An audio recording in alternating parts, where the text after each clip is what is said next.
introduce to you the next president of the United States. Amen.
The internet looks like thousands of the most beautiful human beings I have ever seen. Really, look around you, look around. Oh my gosh, this is incredible. We're about to close out Q3 and we've got some news for the world. Because they're looking up and saying, hey, Andrew Yang, his campaign, really interesting, raised $2.8 million in Q2. We're about to blow that figure out of the water. We raised $2 million in the last week alone. People are waking up to the fact that this campaign has the clearest vision for the country. That we can solve the problems that got Donald Trump into office in the first place. Am I right, Los Angeles? I'm running for president in part because we seem to be confused about why Donald Trump is our president. If you turn on cable news, why would you think this man is our president today? I know some of you are like, cable news, I haven't watched that shit in years.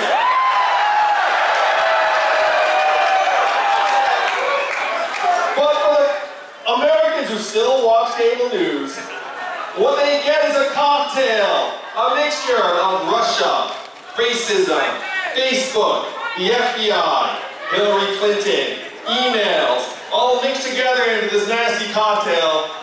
And they're like, that is why Donald Trump is our president. And I call it bullshit! Bullshit! Because I looked at the numbers, Los Angeles.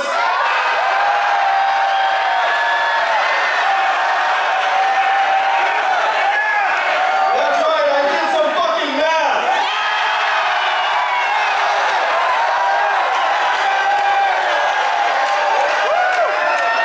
And what the math says clear as day is that there's a straight line up between the adoption of industrial automation in a voting area and the movement towards Donald Trump in Pennsylvania, Ohio, Michigan, Wisconsin, Iowa. And we automated away 4 million jobs, mainly in those states. That is why Donald Trump is our president today.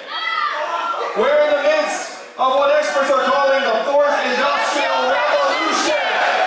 When's the last time you heard a politician say fourth industrial revolution, Los Angeles? Just now, that's right. And I'm barely a fucking politician.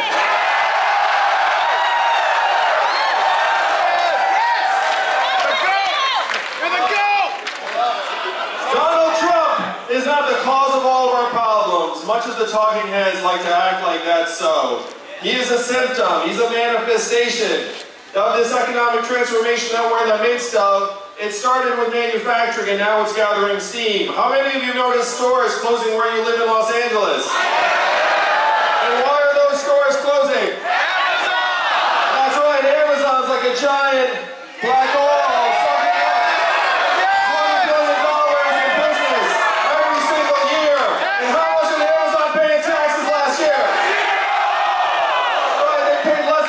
And everyone here in this group. Now, how is that possible? How did $1 trillion tech company pay zero in taxes? And I'm going to say that is not their fault, that is our fault. We have to be pretty fucking stupid to let $1 trillion tech company pay nothing in taxes. Am I right, Los Angeles? So here's the math, 20 billion out. Zero back in. 30% of America's stores and malls close, and the most common job in much of the country is working as a retail clerk or cashier. The average retail worker in the United States is a 39-year-old woman making between $9 and $11 an hour. What is she going to do when her store closes? Cry! Grant says she's going to cry. There will be tears, Dad. But not if we can help it, am I right, young guys?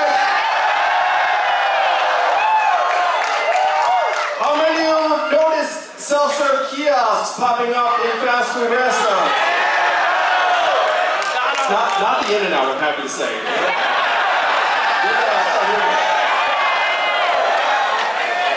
Well, McDonald's is rolling out self-serve kiosks at every location in the United States by 2021. What is that going to mean for the hundreds of thousands of Americans who work in food service and food preparation?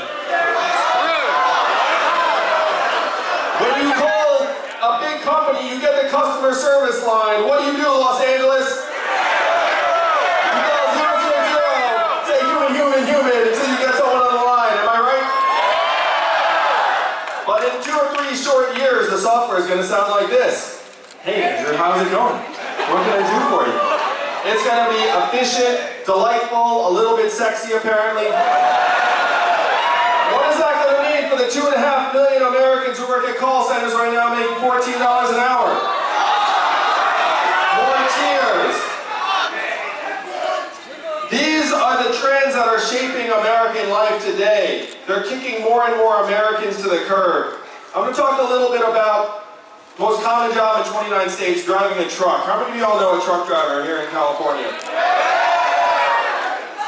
There are 3.5 million truckers in this country, and my friends right here in California are working on trucks that can drive themselves. Why do so many of my friends care about self-driving trucks? For the most American of reasons, the money. $168 billion a year in cost savings from automating away truck driving jobs. They tell me they're 98% of the way there. What is that going to mean for the 3.5 million truckers in this country and the 7 million Americans who work at truck stops, hotels, diners, and retail establishments that need the truckers to get out and have a meal? So my first move, when I dug through the math,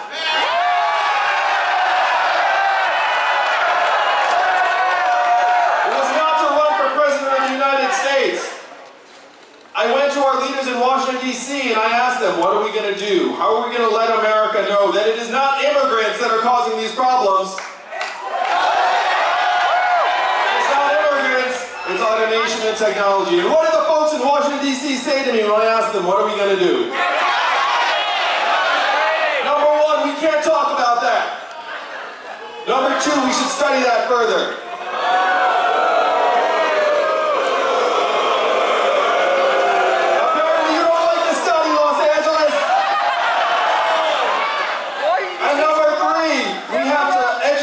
Train all Americans for the jobs of the future. And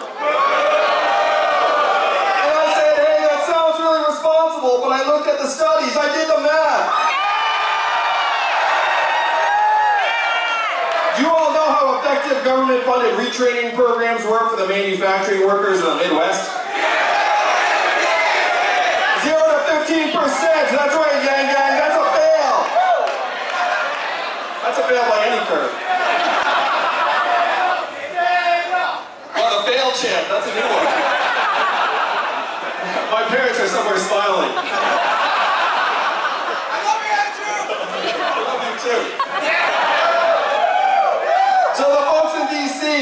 want nothing to do with this. I know this because one of them actually said to me flat out, he said, Andrew, you're in the wrong town. No one here in Washington, D.C. is going to do anything about this because this is not a town of leaders, this is a town of followers.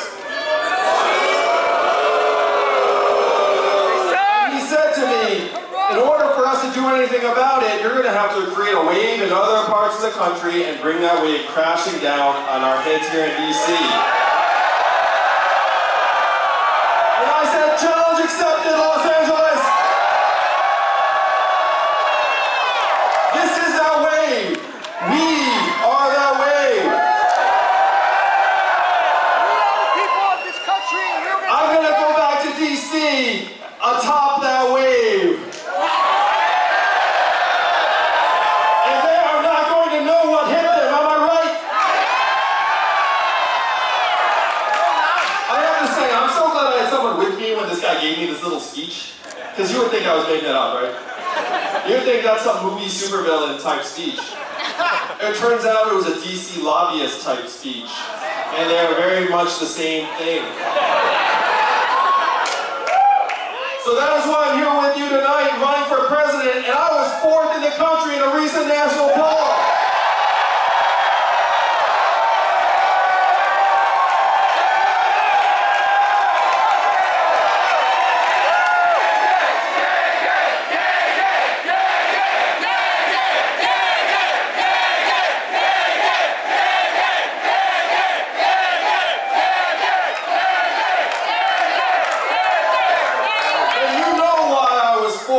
It's because I'm talking sense, I'm describing the real problems, and I have real solutions that would actually improve our lives and make our lives better. and you're better looking!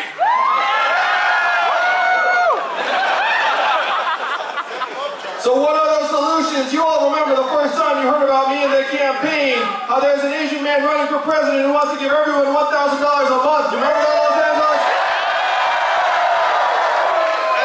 I want you to reflect on the first time you heard that. Nothing like the first time, right? Where the first time you heard it, you were like, ha ha, that's a gimmick, that'll never happen. But if you dig into it, you'll find this is not an Andrew Yang idea. This is a Thomas Paine idea. This is a Martin Luther King idea. This is an Elon Musk idea. And soon, this is going to be the idea of the American people that takes us all the way to the White House in 2021.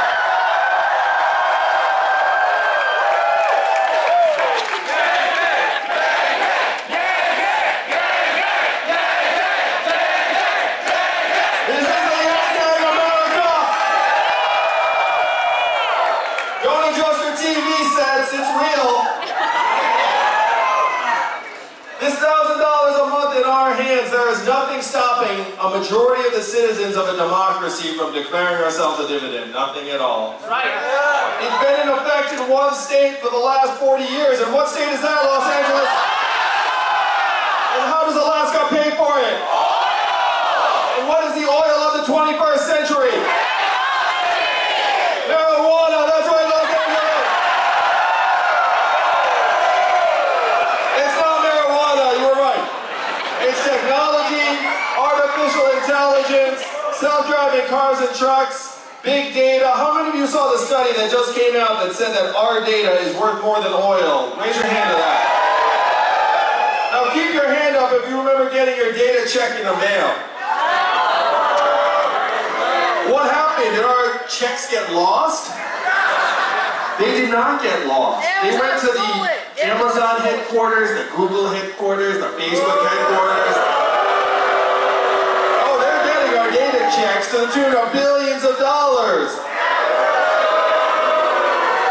I say that's our information, and if anyone's getting a dividend, it should be us, right, Los Angeles? We need to rewrite the rules of the 21st century economy so that they work for us, the owners and shareholders of this country. Am I right? And when a company declares a dividend for its shareholders, everyone applauds. Everyone's like, nice job, nice job, good job, good job. When Verizon, Coke, Microsoft, all those companies declare dividends. Everyone's like, nice work. And you know what no one ever asks? What are they gonna do with the money? What are the shareholders going to do with the money? Do you think Verizon's like, hey, we're going to give this dividend out, but we're going to follow you home and see what you spend it on? Of course not, because it's their money, just like this is our money, am I right? And we know how to spend it. We're going to spend it on the things that make our lives better. Daycare, car repairs we've been putting off, school loans, Little League sign-ups, making art. We know how to solve our own problems better than any politician, better than any government program. We put this dividend into our hands and it will begin the trickle-up economy from our people, our families, and our communities up. Particularly because the money would not go anywhere, it would be in our hands. You would spend most all of it right here in Los Angeles, am I right? That makes our businesses stronger, our local community stronger, our families stronger, and as a parent to 2 young kids, I have to say, what's going on in American families today is something we can improve. We must improve together. Am I right, LA? So this is a vision of an economy that works for us. We set a foundation with the freedom dividend, and then we start solving the real problems of this time. And I'd like to ask a question that's patently ridiculous, but how many of you were excited about GDP when you woke up this morning? You were like, oh, I'm going to make a good GDP contribution today. And I'd like to talk about my wife who's at home with our 2 boys. I was just FaceTiming with her. And she's at home with our 2 boys, one of whom is autistic. What is her work included out in GDP every single day? 0. We know that's nonsense. We know that's the opposite of the truth, that her work is the most important and challenging and vital work that's going on.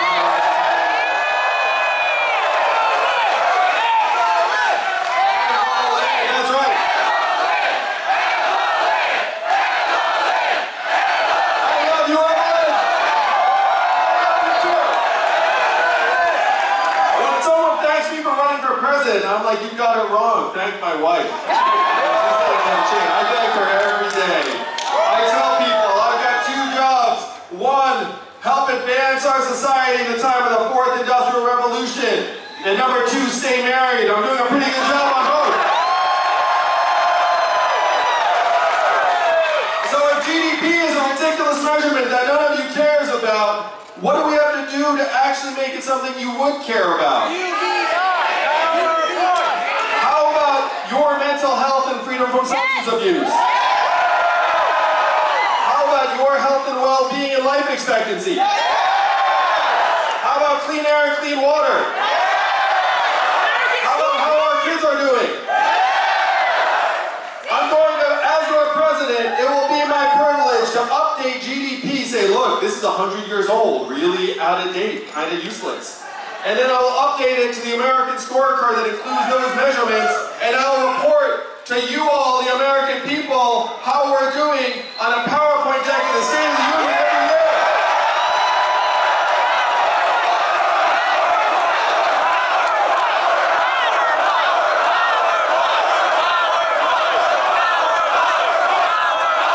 Yes, the PowerPoint chair. The State of the Union right now is this bizarre theater performance. How many of you have checked out and stopped watching that? Yeah, we got to bring it back to something that actually will help us solve the real problems. We just spec out. You have record high GDP. You know what else are record highs in this country? Depression, stress, suicide, drug overdoses. It has gotten so bad that our life expectancy has declined for the last 3 years. You know the last time America's life expectancy declined 3 years in a row? Yes, the Spanish flu of 1918. A global pandemic that killed millions. We are back in Spanish flu territory because drug overdoses and suicides have overtaken vehicle deaths as cause of death in this country.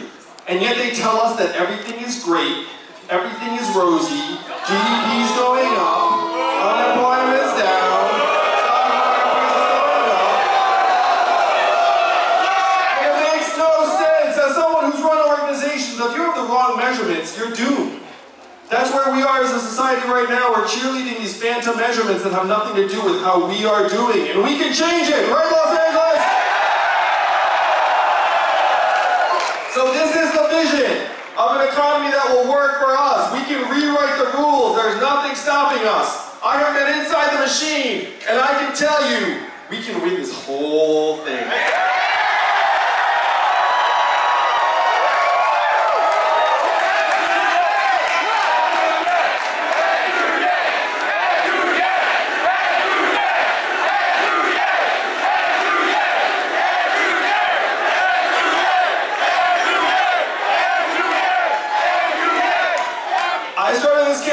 Because I knew the machinery was weak.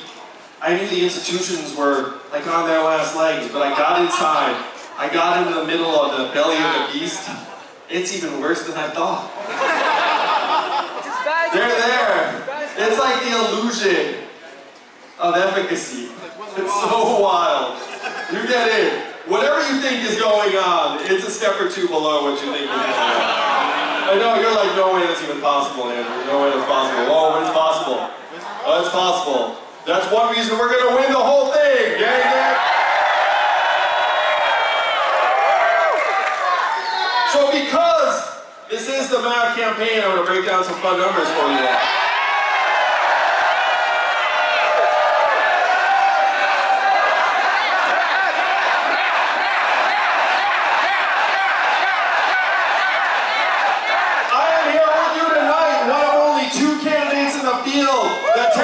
Or more of Donald Trump voters say they will support, which means that when I am the nominee, we win the whole thing. And what is the #1 criteria that Democratic primary voters have for the nominee? Beating Donald Trump, that's right. They're looking around the field and they're saying, who can beat Donald Trump? Who can beat Donald Trump?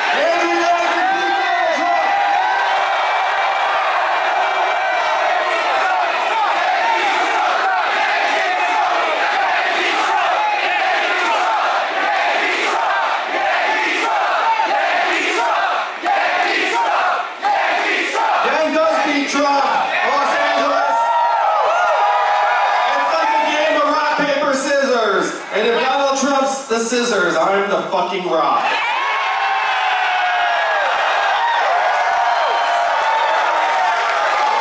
And you know who knows this? Donald Trump knows this. Donald Trump months ago said this. He cannot wait to run against everyone in the Democratic field. His one fear is that some new figure comes out of nowhere to run against him. And that figure is me,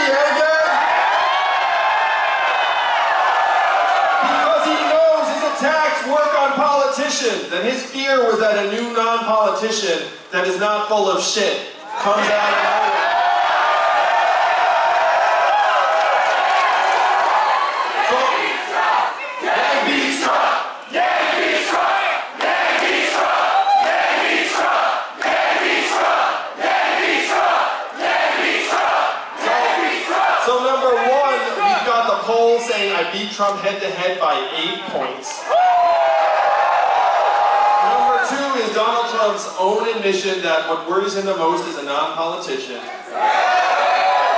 And number three is the fact that there is only one candidate in the field that he has not touched on Twitter, and you're looking at him. Because he knows I'm better at the internet than he is.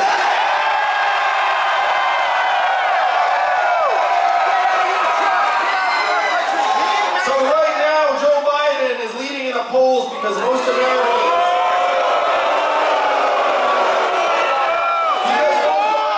regard him as the surest bet to beat Donald Trump. No, it's okay. It's okay. Most Americans are not paying very close attention right now, and so they think, like, who's going to beat Donald Trump? Joe. And I've been with Joe a number of times, and, you know, a lot of Americans like Joe for very good reason. But when they wake up to the fact that there's another sure bet to beat Donald Trump, you're going to see our numbers grow and grow and grow.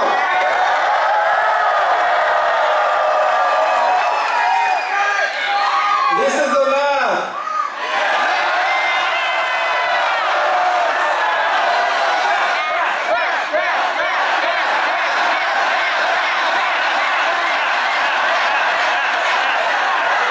We are building a campaign that brings in people that have not paid attention to politics historically. How many of you think that describes you? Raise your hand. Not into politics. Yeah, look at that. Not me, folks. We're activating people on every point of the political spectrum, from disaffected people who voted for Donald Trump. Anyone here? Yeah, really go, Paul. There we go. Let's give a round of applause.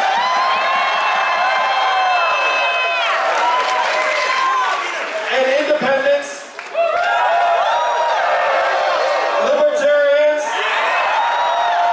as well as Democrats and progressives.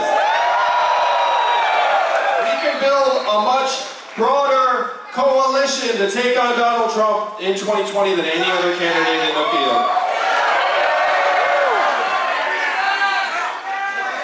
Now, this is a new thing here in California. How many of you know that California got moved up in the order of states?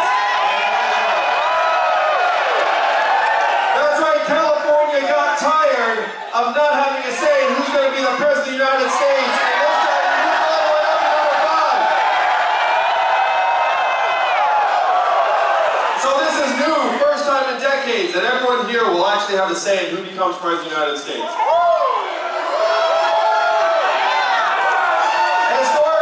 One reason why you all haven't paid attention, because it was already resolved by the time you got to. It's true, you're rational, you're not idiots. You look up and you're like, hey, it's been decided by the time it gets to us, I don't need to pay very close attention. This time the order goes Iowa number 1, New Hampshire number 2, Nevada number 3, South Carolina number 4, and then right there at number 5 along with another royal people.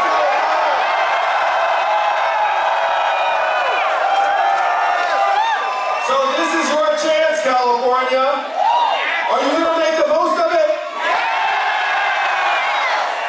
We can take this whole thing, because this is not going to be decided by the time it gets to you all. It's going to be still a free-for-all.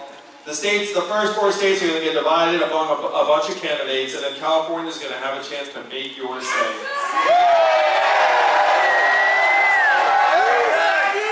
You also have mail-in voting that starts a month earlier, so believe it or not, you all can vote at the same time that Iowa votes in early February. Yeah, it's pretty wild. Like, your moving up changes a lot of things. California is going to be in play, and what you do is very likely to determine who's going to become the President of the United States. Which I have to say is excellent news for the Yang Gang, am I right? Because the Yang Gang is very strong in California. Oh, we're going to come here. There was a recent poll, and I get along with Kamala, but I outperformed Kamala in a recent poll.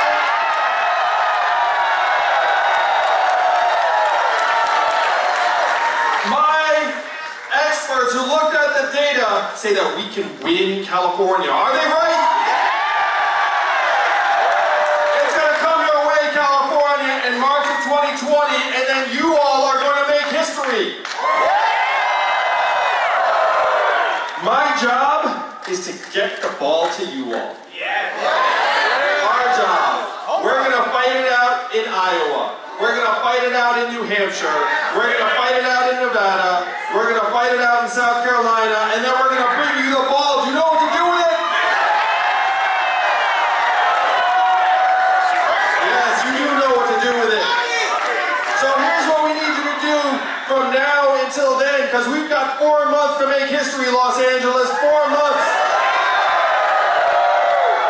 5 months by the time the ball comes to you. And then all of the talk becomes action. All of the signs become votes. What we need you to do is we need you to take your favorite piece of an interview with me, or a meme, or an article, or a policy, or a selfie, or whatever it is, and we need you to send it to our friends and family here in California. Can you do that for us, Los Angeles? And there's no better feeling than when you reach out to them, and then they take their time, because they're human beings, they have lives, but then they reach back out to you, like a number of days a week later, and be like, yo, I saw Andrew Yang. He was on The View. He was on Seth Meyers. He was on Trevor Noah. He was on Patriot Act with Hassan Minhaj. That shit's coming out soon. And he was making a lot of sense. And then people are going to be like, can he win? And be like, oh yeah, he can win. Because the country is ready. The machinery is weak. And it's time for the humans of this country to take back our government. Am I right? What is this like to you, Los Angeles? This looks like a fucking revolution to me.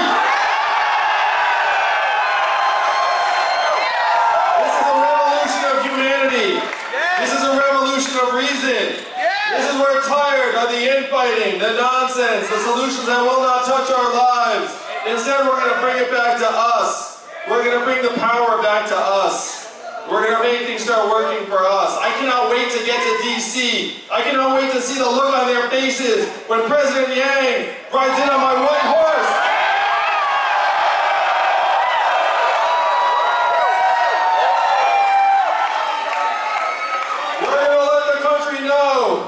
That is not left, it's not right. It's where we're going to go in 2020. Donald Trump's our president today in part because he got some of the problems right. He said he's going to make America great again, and what did Hillary Clinton say in response? America's already great. And that did not quite work. We have to acknowledge the depth and severity of the problems, but we have to have a new set of solutions. What were Donald Trump's solutions? Racism. We're going to build a wall. We're going to turn the clock backwards. We're going to bring the old jobs back. We have to do the opposite of these things, Los Angeles. We have to turn the clock forward. We have to accelerate our economy and society for the true challenges of the 21st century. We have to evolve in the way we think about work and value in our own place, in our own country. And I am the ideal candidate for that job because the opposite of Donald Trump is an Let's make history 2020. I love you all. Let's make America stay together and win this whole thing. Thank you, Los Angeles. I love you all.